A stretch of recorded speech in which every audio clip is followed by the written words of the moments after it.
Welcome to the Coffee with Karen podcast, a weekly chat show discussing everything from holistic health to current affairs from a mental, physical, and spiritual perspective. Get your weekly cup of positivity with a sprinkling of woo-woo. Hey, so welcome to today's show. It's Tuesday. This is going out live on Mintwave Radio.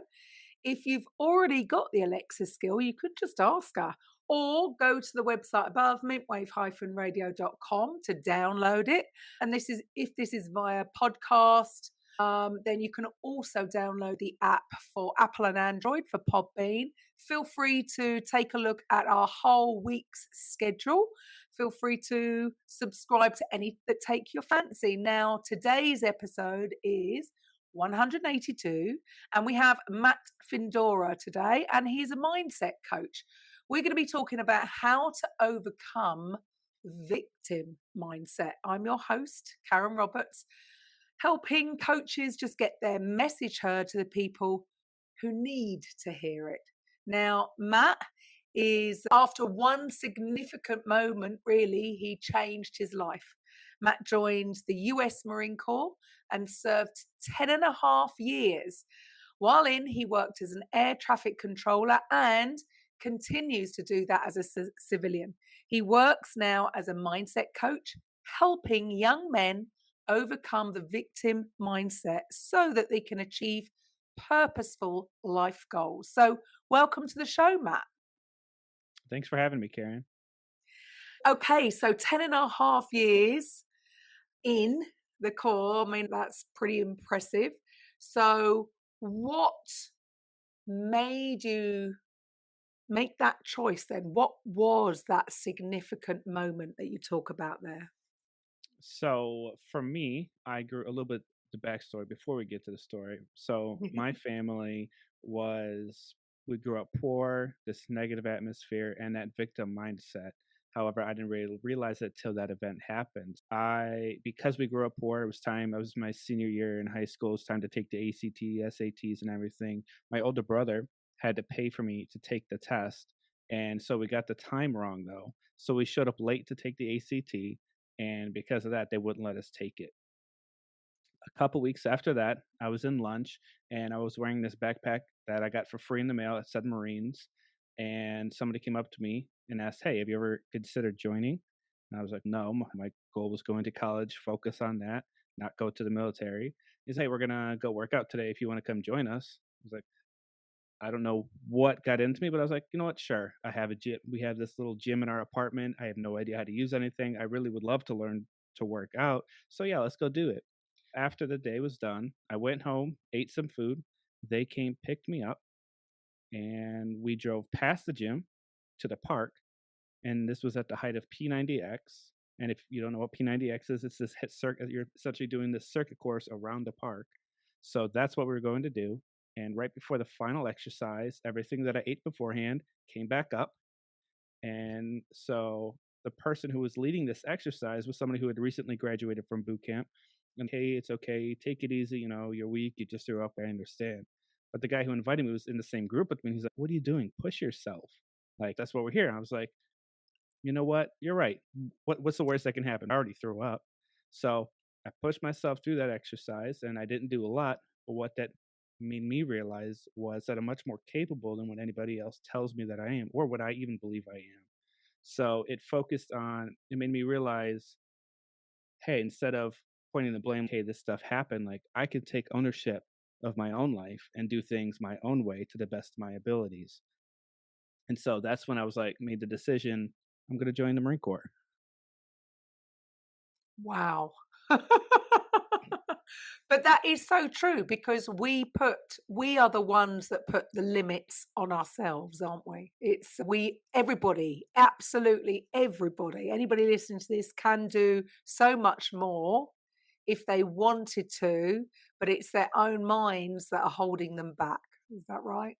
So what happened from then? What made you then totally decide to, okay, now I know what was holding me back. I know that I can overcome it. So how did you get then to the next stage? I think what part of that wasn't necessarily just that moment, but what led up to that moment, which was being open to opportunity. When we hold ourselves back and this opportunity comes up, it's so easy to just be like, no, that's hard, that's challenging, that's different. I want to be familiar, I want to be comfortable. That's what I'm going for. I want to sit down, I want to watch the TV. Like, I love the show, I want to keep watching it. I don't want to go to the gym, I don't want to go for a run. So being open to the opportunity of anything else that's out there, that could be something as simple as changing the food that you eat, or going for a walk instead of going straight to sleep, reading a book before you go to bed, waking up first thing instead of looking at your phone, you meditate, finding an opportunity to change things up. And what that also helps is increase your neuroplasticity. It helps focus on that. On paper, that sounds really simple, right? I come from the fitness world, giving somebody a workout to do. Well, yeah, on paper, that's easy. There you go. That's your workout. That's what you do every day. But, big but, they don't necessarily do it. They may want to do it. They may want the result that is going to come from doing this new routine. But somehow they might start for a little bit, but then they stop. So, what is going on there? So, usually, what that means is that you see something that you want, but you're not getting to the root of the original problem. So, what that means is, why is it you want to make the change? Why do you want to start going to the gym? If you don't have that why understood, then after day 3, you're going to be like, this is, what am I doing? Like, why am I doing this? I don't want to do this anymore. This is hard. So if we look at the root and find the purpose of why we're doing what we're doing, it makes the journey that much more acceptable. Not necessarily easier, but we're willing to accept those challenges a lot more than if we didn't understand why we're doing what we're doing. But there's more to it, isn't there? Because this is why how many people sign up to a year's gym membership and do not turn up? These businesses would be shut down. Or the flip side of that, if everybody actually turned up every day Mhm. who was signed up for the year, there wouldn't be enough space. So they almost they rely on, they know that the probability is whatever the percentage, I'm sure they've got stats somewhere because they'll know, it'll be on spreadsheets, right? A percentage of people are not turning up every day to go to the gym, even though they've signed up. So, yes, you've got to have your why, but there's more to it. This is mindset. We know that mindset is a thing, is a driving force behind it. But a lot of people will want the thing, they will want the result, but somehow something is holding them back from actually getting up and doing it consistently. Of course, if they don't have a coach. Yes. So when I do my coaching, there's a handful of different things that I focus on. Purpose is probably one of the most important things because that's your starting point, right? After that, we have to figure out what's our action plan. How do we actually get to that? So in the sense of if we're using the gym as an example, okay, how many days a week am I going to do? What am I doing? Because it's easy to just go to the gym and say, "Hey, I'm working out," when you actually have no idea what you're going to do. You're going to look around like, "I have no idea what to do." So when we begin to create goals and set that action plan forth, we can actually start committing to that. While we're also doing that simultaneously, what I like to do is create a vision board.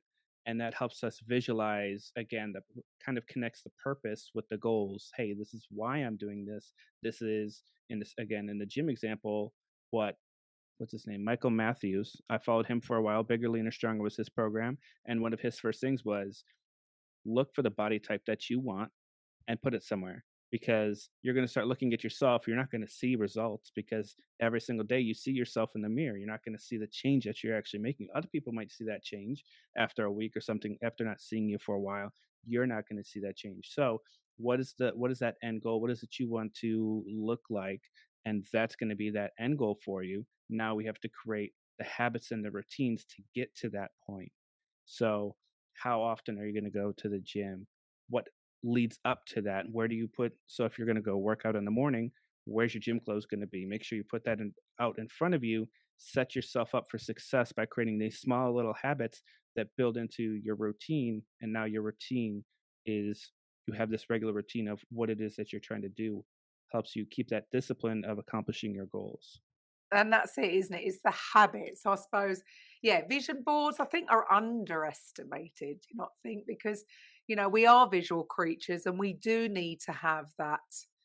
We do not need to have it somewhere where we can see it every single day, because otherwise we're going to just go back and run our old programming, which is just going to set us back to our old habits because we're habitual creatures, right? Mhm. And just because we start something new, it's quite fascinating to me that we all want change, but many are so resistant to change because they just want to be on autopilot Mhm. and run that backstory, but they still want the results that would come from the new habits, which I suppose is why these companies make so much money, like these weight loss companies. I'm not going to name them, but certain ones, because they know that people will just fall off the wagon. Which, yes, that's why mindset needs to be a part of it. It's not just Mhm. about getting the routine. It's not just about that. It's not even just about getting personal training. It all starts with mindset. But when you're talking about the victim mindset, what do you mean in particular? Explain that whole concept. So, victim mindset is essentially that person that you see who can't take responsibility for their own actions. They start blaming their circumstances on other people. They start saying life is happening to me instead of life is happening for me. So they take zero responsibility for their own actions, for their own life.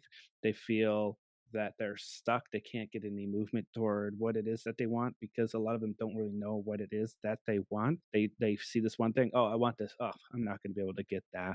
Or a lot of times they'll start being defensive when getting constructive criticism. So you might not you they may maybe they do take accountability, but when you give them that constructive criticism, they get defensive instead of actually accepting the feedback that they're actually getting. They cut off that feedback loop for them.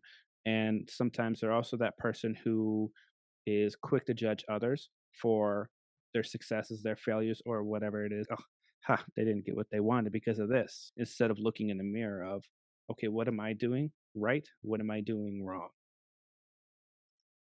And that's sometimes a hard pill to swallow, isn't it? But Yeah. that's step one, isn't it? You said that acceptance. We have to accept where we're at. We have to, yeah, it's easy to blame everybody else, but then you are going to be, it makes sense. You are going to be stuck because you can't change everybody else. You can only change yourself. So it starts, but where does all this conditioning come from, do you think? So there's that handful of things that I've seen. A lot of times, what could happen is some kind of PTSD, some kind of post trauma that happened that was never resolved. Whether that was like something, maybe abuse or something like that. Sometimes that happens, or you felt at some point you felt betrayed, whether that was a friend or a family member. Something happened and it didn't go according to plan. So then you start expecting the worst to happen all the time. You get in that Murphy's Law, anything bad that can happen will happen. Or you have codependency where you start you're in a situation where you have to depend solely on somebody else. And a lot of times that comes with, if you have somebody who is, let's say, an alcoholic, somebody who has some kind of addiction problem, you sense this codependency where I have to help this person. Like they're dependent on me for this, but they're acting the way they are. And you start blaming yourself for their actions. And then one other one is manipulation, which actually stems from some kind of narcissistic behavior, and you get manipulated into believing that you're not worth as much as somebody else is, especially in that it goes hand in hand with the codependency, where you start believing in yourself less. Your self confidence, your self esteem starts going down, and now you become codependent on the narcissist. Oh, I recognize that. Until you break free, Matt. So with what you do, how do you work through the mindset struggles and create a growth mindset? Because yeah, being a victim, we know that's not going to work. That's all that poor me. nothing's going to come from there, or nothing good or worthwhile is going to come from there other than maybe more of the same. So, what can people do to change this to a growth mindset? So, one of the first things that I do is I ask a very important question, which I learned, and I love this question. It's what makes your heart sing? Because it's not what makes you happy, because there's a lot of things that can make you happy, but what gives you that feeling where you're so happy that you could just sing, you could just do whatever, because that's what you're going to be most passionate about. So then once you're able to actually focus on what you're passionate about, some of those things where things aren't going your way or whatever, you actually have something new to focus on, something that actually brings you that joy. And then we focus on creating that as your purpose moving forward. And then we also have to focus on the emotional intelligence of things. So that's accepting this is how I feel, but how can I work through these feelings where I'm more accepting of who I am? How do I get to the point to where I'm myself and I'm comfortable in my own skin? So that could be through meditation, visualization, journaling is probably one of the most important ones. And then focusing on practicing gratitude, finding those reasons of why you're happy instead of focusing on the things that aren't making you happy. Again, Help. we're conditioned, aren't we? We're conditioned to, as a generally speaking, unless you're aware of this, because at the end of the day, it's only if you've been introduced to it, you learn this stuff. If you've read a book, if you've been introduced, if you've just gone through the system pretty much without learning this stuff, right? This is just my opinion, my personal, I would say in general, people have been conditioned to expect the worst, to not have a growth mind. We're not really conditioned through school to have a growth mindset. Do you Mhm. think? Is Yeah, that Would that be a fair Completely comment? agree. Oh yeah. So our brains aren't built for growth at all. Our brain is built for survival. It's because it can think. It's telling the body like, "Hey, what are we doing?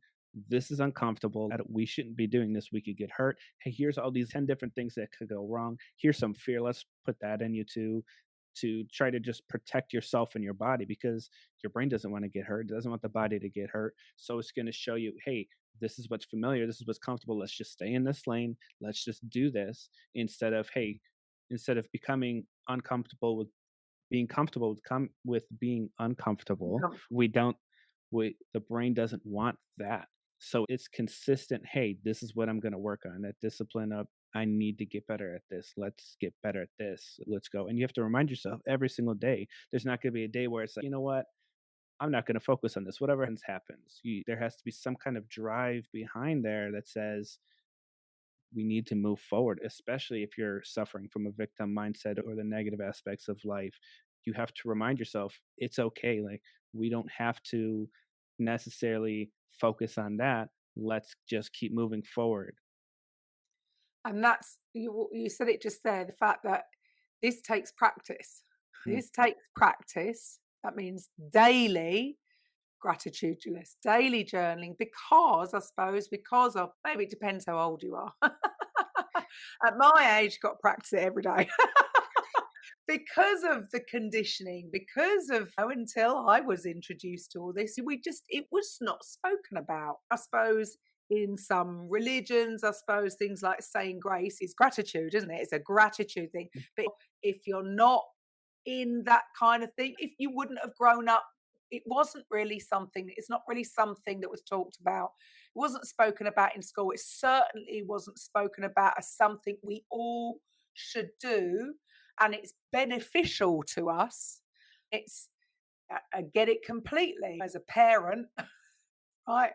When your kids are little and you take them out for a great day out, and then, they're crying, and then you think, I'm not going to do this again. When they're not grateful, you don't really feel like doing anything again. Right. When people are grateful, it wants you to do more. It totally makes sense. That's why it is a universal law. It is, yeah, that's the way it goes, isn't it? But it's never been spoken about as an important practice to do. That's going to be the benefit of all, not just you, because there's going to be a spillover effect. Mhm. You're grateful, you're going to raise your vibration, you're going to give more to other people. That's going to raise it. You have this ripple effect, but it wasn't taught to us. So what else could be to encourage people? A lot of people have heard of journaling or meditating.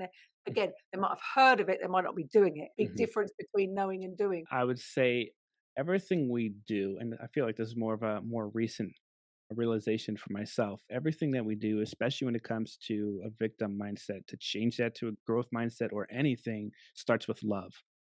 And so when you begin to love yourself, like you said, that energy just starts to transfer to other people. You start seeing it in other people. You start seeing in the things that you do. You look in the mirror, like, wow, you know what? I really love myself today. And when you make that connection of love between yourself and between others, that victim mindset starts to just fade away because you're like, hey, like I did make progress. Maybe it was like one step today. Maybe my goal was 10,000 steps, but I had a late start to my day and I only got 5,000. You know, that was a very intentional 5,000 steps that I did it. And I love the fact that I didn't let a slow day stop me and I still did something to help myself and to love myself. And I think that's one of the most important qualities and characteristics that helps you get through that victim mindset because if there's no love behind what you're doing, you're just going to keep falling back to that victim mindset. Life is happening to me, it's not happening for me. Yeah, big. Because I suppose, again, down to how I suppose society has, I know it depends where you live, but I'm pretty sure it's probably similar over there as to over here. Again, it was thought of as, yeah, you shouldn't celebrate every win. That's negative. That's you're showing off or you're blowing your own trumpet. But the opposite is true. Like we say, we can, it's so easy when you're in that autopilot. You could have a brilliant day, everything's going perfectly, or just everything's working, and then one thing happens. And what do people tend to focus on? That one thing. They might get to work and talk to their mates about that one thing that happened. They might get on their phone to their mum and repeat what happened. And it's amazing that throughout the whole day, all of the things that could have gone wrong and didn't, we can get complacent, can't we? And then if something does go wrong, then the focus is on that. Whereas if we want to turn things around, we've got to review the day and look at, yeah, like you say, not, it doesn't have to be a massive win, but actually look back and give yourself a pat on the back for what you've achieved.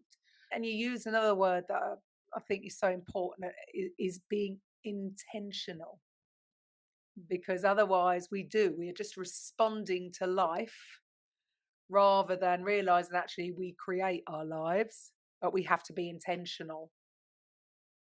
So do you, for instance, for you personally, do you have a more specific morning and evening ritual, if you want to call it that, that you do? No, not yet. That's something that I'm still working on myself. I would say one of the most important things for me, if I want to be intentional about my day, is at nighttime, I set at least three things, most important things I need to get done the next day.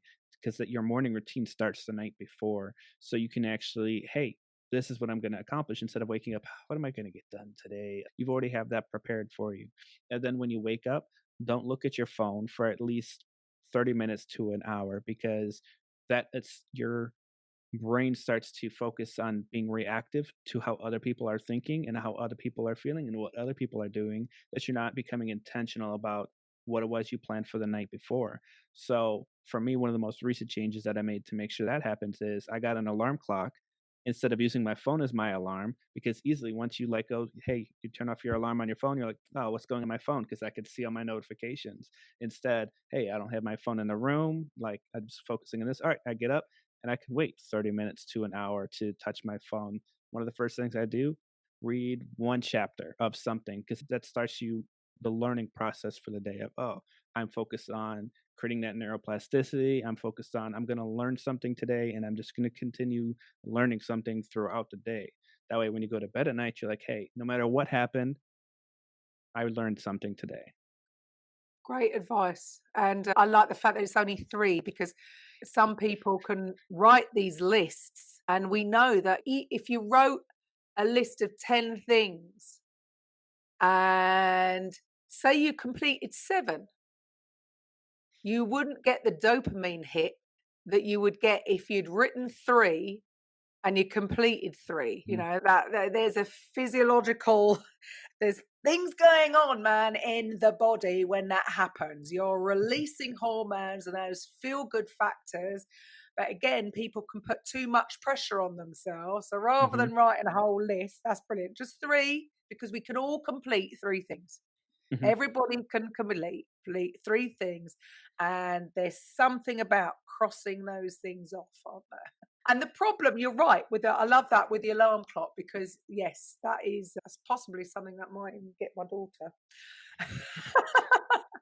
Because yeah, we are in the world of social media and the tech, and it's wonderful. Wouldn't be in business without it. However, the flip side of that are all the notifications. I have to say, I have my phone off for the majority of the day when I'm working. It's do not disturb. Otherwise, there'll be WhatsApp notifications. We've just got so many different ways of communicating: email, phone, SMS, Facebook message. You can get a little bit overwhelmed. And I suppose for some people, I would have thought anybody suffering with PTSD, that could be Yeah. trigger. And so obviously we need certain things to, maybe depending on what your business is. However, yeah, you're right. First thing in the morning, self-care time, if you can. I know Mm. it would depend on what time you go to work, and if you choose, it's easier if you choose your schedule. I choose my schedule, so I can take Mhm. a few hours to spend on self-care. And I've noticed a massive change in it. But again, we can sometimes feel, or in general, I know I used to, I don't anymore, I'm over that one now, but I used to almost feel guilty about spending time on self-care, because you think I should be doing, we're in Mhm. such a doing place, aren't we? Everything is about do, Mhm. we've got to do. And I'm busy being busy, yet like when you say what you do in the mornings of, yes, read a chapter, I'm audible, so I'll listen. I'll do my meditation, I'll do my workout, I'll even have a sauna and then have a chill and then go. And I have found personally that I'm far more productive like that without spending that time on self-care. But then it's pointless doing the self-care if you're going to feel guilty, because it's not going to have the same effect, is it? Mm. So, one thing we have to realize when it comes to that to help us like feel less guilty about it is if we're constantly pouring our cup into other people, eventually our cup's going to run out. And then we can't continue to pour into other people because our cup is empty. So that self-care is us pouring back into our cup so we can pour the cup for other people. Yeah, sure. Absolutely. And do you find, have you seen a difference between, I know, so I obviously work mainly with women. Do you work mainly with men or both? Man, So do you, yeah, I wonder if there's a difference to how men feel about taking time out for themselves versus women. Do I you find that many men still feel guilty or less? oh, they absolutely do because what society tells us men is you can really only feel two things, and that's anger and happy, right? You're not allowed to be afraid of things. You have to be the protector. You have to be that white knight, and you're not allowed to feel sad because nobody's going to help pick you up. So we don't. So we just focus on those two emotions, anger and happiness, that we stop taking care of ourselves, and we get to a point where it's taboo to even say, "Hey, I'm taking care of myself today." I know I heard somebody the other day at my work. They said, "Hey, my wife and I, we get a pedicure like once a month." I feel like he was expecting me to criticize him or be like, "What? That's weird." But I was like, "That's awesome. That's great. You're taking care of yourself. That's an amazing thing. Like you shouldn't be afraid to share the fact that you're taking care of yourself." And I think as men, we don't have that. We feel like it's a weakness to be vulnerable in front of other people. So we don't share much about ourselves. We just share what we want other people to know about us. We shield ourselves off to any type of vulnerability. Yeah, I can see that. This is why I think even throughout the lockdown, I think the men suffered more. I know that's a blanket statement. So I'm saying in general, what I saw then is men suffered more because, again, I think because of society, the pressures that have been put on them by society too, like you say, not you can't look vulnerable, you can't look weak, you can't look upset by this. And because of that, I think they suffered more, whereas women would we used to moaning about things. We used to go for coffee and we get it out more. Whereas again, I'm no expert, but I'm just, from what I've seen, men can hold it in more because of these pressures or trying to put up a good front in front of people because, yes, they've got to be the provider and the this and the that. Is that what you found? Yeah, absolutely. If you were to look at women versus men, how many women do you know? They, like you said, go out for coffee and you guys just vent, talk about what the struggles and things that you're dealing with your girlfriends or whatever. But if a man was to go talk to another man about the same exact thing, like, there's a little, what do you do? That's not very common. We don't do that enough. We should do that more. We should be able to find that trust and that vulnerability in ourselves and with others. But it's something that men are just lacking in, that women are just very superior in when it comes to that. Yeah, so it's help. So that's all going to help with because otherwise they're just going within and they're putting too much pressure on them. More stories being told in their head, and definitely going to go towards more of the victim mindset. Would that be right? Oh yeah. So how do the guys? What are the guys got to do to change this? Again, it comes down to finding ways to love yourself is probably, I would say, like the number one thing is find a way to love yourself because it's so easy to pour your cup, like we've been saying, pour your cup to everybody else that you forget to pour something in your own cup. So you have to find a way to begin to love yourself, and that energy is just going to transpire in the rest of your life. One other thing we mentioned was the social media and how it's so easy to just get glued into your phone. We have to set boundaries for that. Set those boundaries of, okay, I'm only going to look at it during this time and not during this time because that way I'm not so reactive with everything that's going on. So when it comes to dinner time, I'm going to eat with somebody, my phone is off, you put it away, don't be on your phone and be present in the moment. And you're going to start feeling that love, even if you don't really realize it, if you're not necessarily paying attention to it, you'll start to feel, oh, like you feel clear. You're not focused on, hey, I have to do this and this because our to-do list can get so long.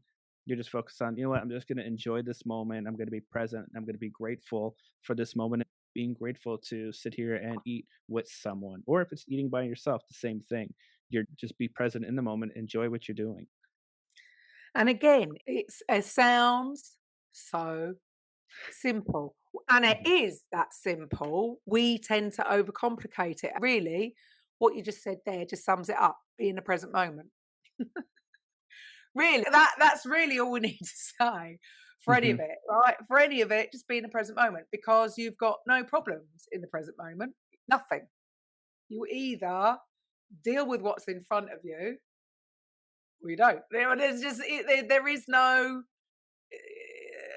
it's nothing. But we are, again, it is down to our condition. We're either living in the past or what's worse is living in an imaginary because it's totally imaginary if it's future because it's not yet happened. And Mhm. again, this is the issue.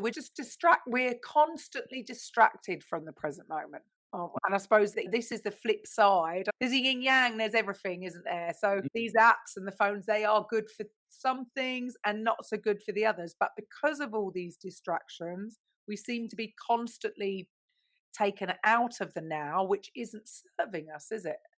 The take from today is a bit of self care, take time for yourself, meditate, and really be in the present moment as often as you can. Set boundaries, set Yes. boundaries, because yes, otherwise it's just too easy to be distracted. So, what is it so you're helping guys? Who were your sort of target audience? How are you helping? Who are you helping? So the young men that I help are of the ages of 15 to 25. So that's the high school to college range, or if they're not going to college, they're doing an apprenticeship, or they don't know what to do. They're in that middle ground limbo area of what do I do with my life? That's who my focus is because it's easier to start building that foundation when you're younger than waiting till you're third, like my age, 30, 40, whatever. And you have all this stuff. And now you're like, okay, I have to knock this trauma down. I have to knock this trauma down. You could start earlier, start sooner, create that growth mindset and build up from that point from there.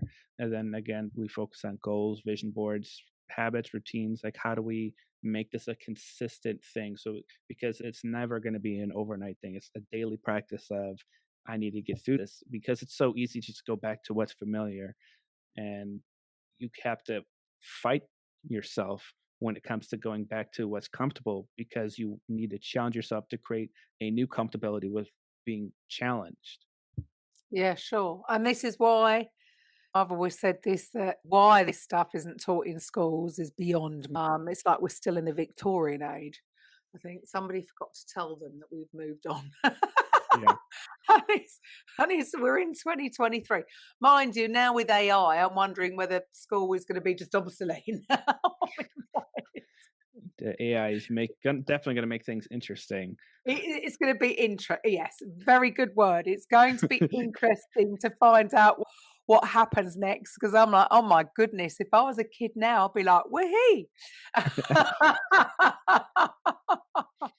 I feel sorry for the teachers. It's just going to be, oh, I don't know. What have you found that, so 15 to 25, that's a different age group to I think anybody that I usually deal with. I suppose we're quite often dealing with people older. And I've often wondered how the youngsters are taking it because I don't know whether I would have listened when I was 15. Would I have listened to it? Because it is so different. It's so little bit out of the getting outside the box. How have you found the youngsters taking this sort of concept on and working with it? I think it stems from how do you get them to buy into what it is that you're asking them to do? How do you get them to be like, you know what, I do want this growth mindset. I don't want to be here dealing with life happening to me. I want to change that to life happening for me. So if you they're very susceptible to changes because it's a lot easier to do it because you don't have the years of doing the same thing. If you just started a bad habit a year ago, it's a lot easier to fix that habit now than if you have 15 years worth of that one habit that, oh, wait, now I got to change this whole habit, like the thing that I've been doing my whole life. So I think they're much more susceptible to the changes when they're willing to make the change themselves. And I've definitely found some people who are very they want a better life. And I think seeing where you're at and seeing the family that you have, sometimes you recognize this is what I do want or what I don't want. And if you make that realization early, you can start focusing on how do I make those changes? How do I make the life that I want actually happen? And have you found that actually they get results quicker because they are younger and they haven't got so much of the old program hasn't been running so long? Have you noticed a difference? I'd say they do pick that up quicker. They see they're like, oh, especially if they see you as somebody who is trying to help them and not criticize them for who they are. You're not that outside counselor or that outside peer that they see at school or something. It's somebody who's in a completely different environment who, as I've explained, like I went through it myself. So I have experience of going through that. And so I can share the things that I've built in my own life that helped me get through that.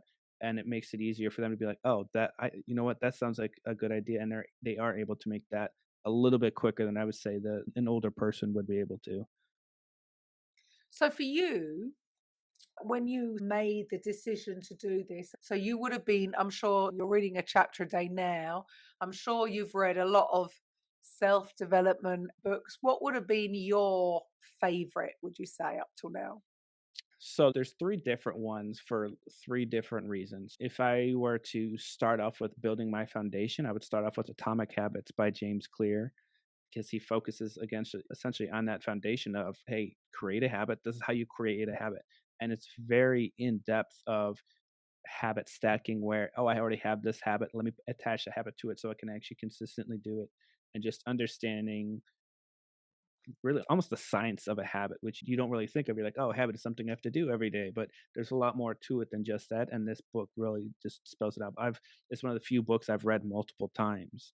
And then I would pair that with Limitless by Jim Quick, because it focuses specifically on the brain and things maybe we don't necessarily think about, like what are good foods to eat that are actually healthy for our brain. How do I speed read? Like in the book, he actually explains how you speed read, and it's very capable for any person if you just follow the instructions. And then one on a kind of a different angle is Can't Hurt Me by David Goggins, where he focuses, one of his main topics that he talks about is the 40% rule, which means we only use 40% of our brain power at any time. And so when we believe that, let's say we're going to go run a marathon, it's so easy to just at mile 5, mile 10, you're like, man, I don't want to keep doing this. But what you don't realize is you're actually only at 40% of your brain. And so if you start pushing through that, you start realizing, wow, you could go longer and longer because you just have to break through that barrier. And so many people don't. They stop at the first hurdle. That seems to be the common thing. So I suppose it's about teaching people resilience, but how do you teach people resilience? Because yeah, you know that you can break through and you can do so much more. You're capable of so much more. But the sad thing is that yeah, people give up too soon. So how do they get through that? How would you So teach resilience? it, So I know it's a slightly different subject, but it's all part of the same thing, isn't it? We've got to learn to mhm. be more resilient. So I actually came to this realization, maybe I think it was last week, of how resilient I am. And the way that I realized that is, what have you actually gone through? Think about all the things that you've already gone through, all these hard things that you went through, the challenges that you've already faced. And guess what? You're still here. You're still kicking it. You're still pushing. And if you've already done all of that, what's going to stop you now? There's so many bad things have happened to us in our past. Sometimes we don't want to deal with it. But once we actually look at it, we acknowledge it, we realize, wow, we're really good. We're way better than what we think. Like we can keep pushing through all this. You just have to make the realization of, this happened to me. I'm still alive and I can continue. I might, hopefully I get another day tomorrow and the day after that and the day after that. And when I do, I know that I can handle anything because I handled this situation that happened before me. So again, I suppose it's a bit similar to really having a check-in of a night and going over what you've achieved and giving yourself a pat on your back. And yeah, again, if we go back to the fitness analogy, is that you said this right at the beginning about you don't notice the small changes, which is so important for people to take before and after photos. Because, yes, as we go on our journey, if we're making small progress, but every day, you're looking at yourself every day, you're not seeing, you can't see the changes. And then people can get 8 weeks down the road and they might have changed phenomenally, but they're not feeling it because they're just going by, I don't know, the week before or something. And you've got to go back and look at where you came from. And I Hmm. suppose that again is something that's not really spoken about because, yeah, we seem to, again, not everybody, but it seems to be a common thing. You're just going by, oh, I still can't get into these jeans. I've been in these jeans for a long while. Hang on a minute, you were once upon a time in those jeans. So actually, you have come far, but we compare ourselves to this, to where we are then, and forget that, yeah, actually, it's a good thing to recap, go back and have a look. Actually, look what I've achieved from here. And I think in that instant, when we actually focus on, let's say, the gene size, the thing we forget about is you're actually probably in a healthier position in the last couple weeks that you actually started working out, doing whatever, because you realized, hey, I now have this more education on, this is a better way to eat. This is a better way to take care of myself. And so that, yeah, you may have been able to fit in something beforehand, but maybe you didn't realize, hey, this is how you work out, and I'm actually stronger now. I'm healthier now. Just because my pant size is a little bit bigger, let's not negate all this other progress that I've made in my life. Yeah, yeah, totally. It can be complete body transformation.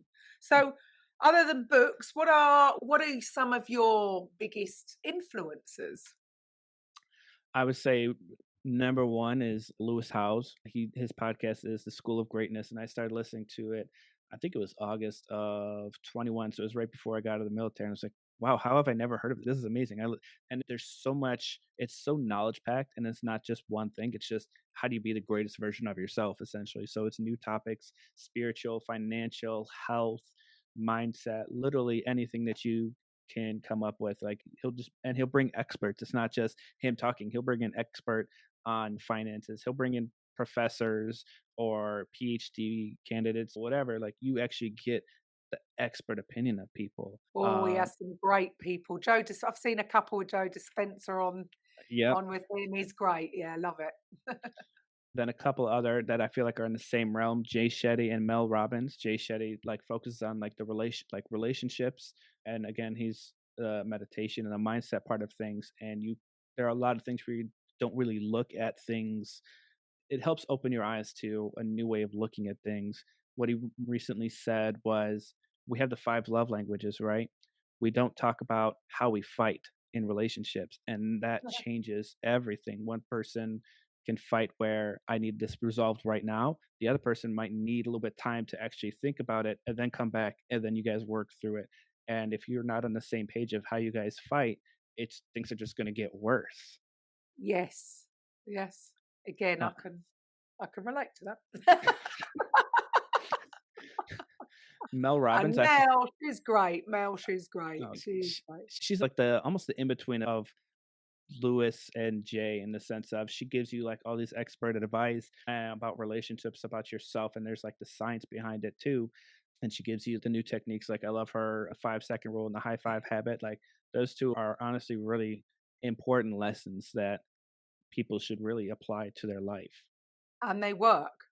Yep. You say to yourself, 5, 4, 5, 4, 3, 2, out. Just get up, just do it. Yep. And I suppose it's all about, because otherwise we can allow that old programming in to, oh, I'll just stay another 10 minutes. No, get up, do the thing that you need to do. 5 second rule. Hmm. Great influencers. Yes, love them all.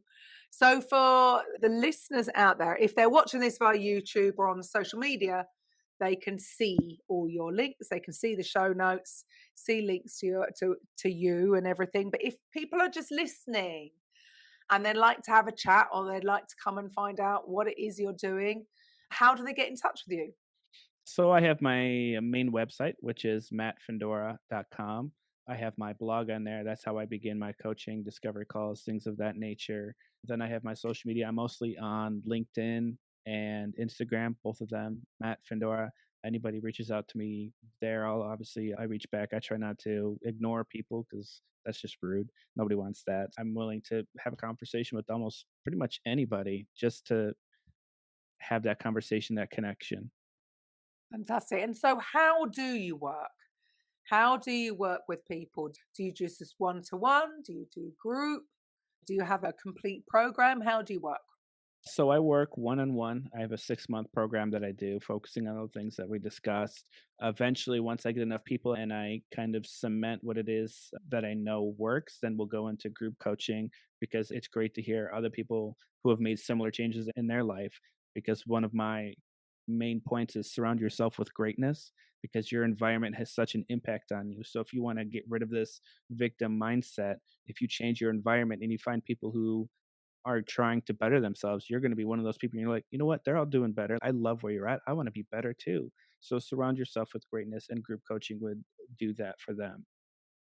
Yeah. And it's a bit of accountability, because also it is just that, oh, they're doing it. So, all right, okay, I'm going to keep up. And it does help. I don't know, I can't remember the stats, but they were pretty impressive last time I looked at the fact that, yeah, if you're doing something by yourself, to have that level of support and community goes a long way for more the long-term results and for keeping to it, regardless of what the goal is. So with you, are you helping people through specific things? Are they coming to you? What are they coming to you for? To be the best version of themselves. If you make that realization, it's usually somebody else who, a lot of times it's going to be somebody else who points it out to you of, hey, you're doing this, we need to talk. Because if they've already made the realization of that, hey, I have this victim mindset, that's such a quick fix. Like, you can really make that realization of, oh, I'm in this position, I don't want to be in this position, I can move out. So it's usually going to be somebody else that recognizes that and says, hey, there's somebody here who could help you be that best version of yourself and take accountability, find your purpose, and get better. Brilliant. Brilliant. I truly believe that everybody needs a coach. There's a coach out there for everybody to meet them where they are at that time. Because, and again, I think that was through conditioning, was expected, or our perception could be that, oh, if we ask for help, then that in some way is saying that we failed in something, which is absolutely ridiculous. Everybody needs help. And I would challenge anybody, if you see anybody who's up there and who you think is successful in any way, shape, or form, I would challenge the fact that they had help along the way. Nobody gets there by themselves, or if they do, it's a very lonely place to be. Mhm. Look, thank you for your time, Matt. It's been great speaking to you, and it's great that there are, because a lot of people I speak to is very much focused on women. So it's great to see more people out there focusing just on the men, because it is going to be slightly different, because no matter what people think we are all just, there are differences, which Mhm. is okay. It's a good thing. It's not a bad thing. It's a good thing. And so there are going to be different things that are going to not work better for men or women, but there are differences. And I don't think that the men are getting enough support out there. So love what you're doing. Thank you for being on here. To those of you at home, if you are a coach or a consultant or a therapist or a healer, and you would either like to be a guest or you would like to host your own show, we do have the platform Mintwave Radio. We do still have slots available. If you'd like to start your own podcast, then please reach out. You can go to KarenRobertsCoaching.com/discovery and book a call with me. Yeah, thanks once again. You enjoy the rest of your evening, and I will be back, guys, on Thursday with a coffee with Karen. So goodbye for now. Coffee with Karen podcast, a weekly chat show discussing everything from holistic health to current affairs from a mental, physical, and spiritual perspective. Get your weekly cup of positivity with a sprinkling of woo-woo.